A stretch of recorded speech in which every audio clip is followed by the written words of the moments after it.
Hi అండి, welcome to మన channel. ఈరోజు వీడియోలో అయితే ఒక సింపుల్ అండ్ టేస్టీ రెసిపీ అయితే చూపిస్తానండి. ఎప్పుడు ఒకేలా కాకుండా ఇలా డిఫరెంట్గా ఒకేలా ట్రై చేయండి.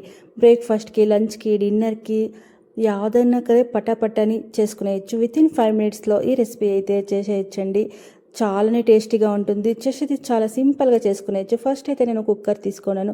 ఒక కుక్కర్ తీసుకుని మెజర్మెంట్ కప్లో 1/2 కప్ అంతా కందిపప్పు అనేది తీసుకున్నానండి. మీరు కావాలి పెసరపప్పు కూడా తీసుకునొచ్చు. అదే కప్లో 1/4 భాగం అంతా రైస్ అనేది తీసుకున్నాను. రైస్ అంతా మనం ఏదైనా తీసుకునొచ్చు. నేనైతే రేషన్ బియ్యం అనేది తీసుకున్నాను. దీన్ని 4 టైమ్ అనేది వాష్ చేసుకునేసి ఆ మెజర్మెంట్ కప్లోనే 1 కప్ అంతా బీన్స్ అనేది వేసుకున్నాను. 1/2 కప్ అంతా నేను క్యారెట్ అని వేసుకున్నాను. మనకి తరకారీ యాదు నేను వేసుకునొచ్చు అండి, ఇదే అని కాదు. 1 కప్ అంతా టమోటో కూడా వేసుకున్నాను. అంటే ఒక 2 to 3 అంటే టమోటో, 2 అంతా ఆనియన్ అని కూడా కట్ చేసుకొని వేసుకున్నాను. ఆనియన్ కొద్దిగా చాలానే వేసుకోండి, చాలా బాగుంటుంది. చిల్లీ పౌడరు, సాంబార్ పౌడర్ అనేది 2 మిక్స్ అయినదని 1 టేబుల్ స్పూన్ అంతా వేసుకుంటున్నాను. టేస్ట్కి తగినట్టు కల్లుప్పు కూడా వేసుకొని 1 లీటర్ అంతా వాటర్ అనేది వేసుకుంటానని. వాటర్ అనేది కొద్దిగా ఎక్కువగానే వేసుకోండి, మళ్ళీ మనము వాటర్ అనేది యాడ్ చేసేలేదు. వాటర్ వేసుకున్నాక లిడ్ క్లోజ్ చేసుకునేసి ఒక 3 to 4 విజిల్ అని పెట్టుకోవాలండి.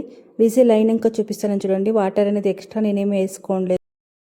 1 లీటర్ అంత వాటరే సరిపోతుందండి. చాలా మనకేం అవసరం లేదు. కరెక్ట్గా ఆ క్వాంటిటీకి కరెక్ట్గా సరిపోతుంది. చాలానే సింపుల్గా అయిపోతుందండి ఈ రెసిపీ అయితే. మనకి ఏమైనా టైం లేదు, బిన్న ఎక్కడైనా పోవాలా, లేదు బిన్న మనం ఏమైనా చేసుకోవాలా, త్వరగా మనం ఉన్నప్పుడు ఇలా రెసిపీని ట్రై చేసుకోండి. చాలానే టేస్టీగా ఉంటుంది. దీన్ని అయితే బాగా కలుపుకునేసి ఒక స్టవ్ పైన ఒక బాండ్లీని పెట్టుకొని మీడియం ఫ్లేమ్ పెట్టుకుని దాంట్లోకైతే ట్రాన్స్ఫర్ చేసుకుని అంతా వేసుకుని వెళ్ళండి. కొద్దిగా కొబ్బరి తురుము ఉంటుంది కదండి, దాన్ని వేసుకోండి. చాలానే బాగుంటుంది. ఇన్ కేస్ లేకపోతే స్కిప్ చేసుకోండి.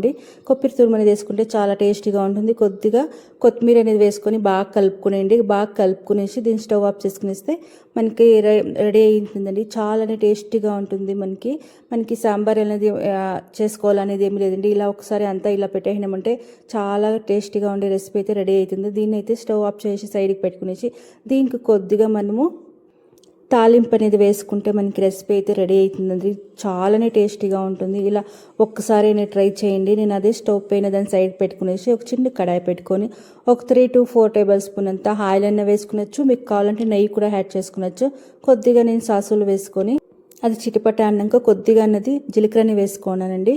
ఎండుమిర్చి, కొద్దిగా కరివేపాకు వేసుకుంటే మనకి తాలింపు అనేది రెడీ అవుతుందండి. దీనికి నేను లాస్ట్లో స్టవ్ ఆఫ్ చేసినాక హింగ్ అనేది వేసుకుంటానండి. స్టవ్ ఆఫ్ చేసినాక వేసుకోండా ఇదంతా బాగా వేసి కలుపుకుంటే మనకి రెసిపీ అనేది రెడీ అవుతుందండి. దీనికి లాస్ట్లో మనము ఒక 2 టేబుల్ స్పూన్ అంత ఆయిల్ అనేది వేడి చేసుకుని దాంట్లో కొద్దిగా చిల్లీ పౌడర్ అనేది స్టవ్ ఆఫ్ చేసుకున్నాక వేడి నూనెలకి 2 టేబుల్ స్పూన్ అంతా ఆయిల్లోకి కొద్దిగా 1/4 టేబుల్ స్పూన్ అంతా నేను చిల్లీ పౌడర్ వేసుకుని దాన్ని వేసుకుంటానండి. ఇలా వేసుకొని తినండి, చాలానే బాగుంటుంది. ఒకసారి ట్రై చేయండి. చాలా టేస్టీగా కూడా కుదురుతుంది.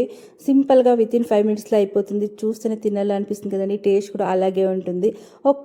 ఈ రెసిపీ మీ ఇంట్లో ఏమైనా ట్రై చేస్తే ఎలా ఉంది ఏంటి అనేది ఫీడ్బ్యాక్ ఇవ్వండి. అలాగే మన ఛానల్ ఎవరైనా ఫస్ట్ టైం చూస్తుంటే ప్లీజ్ సబ్స్క్రైబ్ చేసుకోండి. Thank you for watching.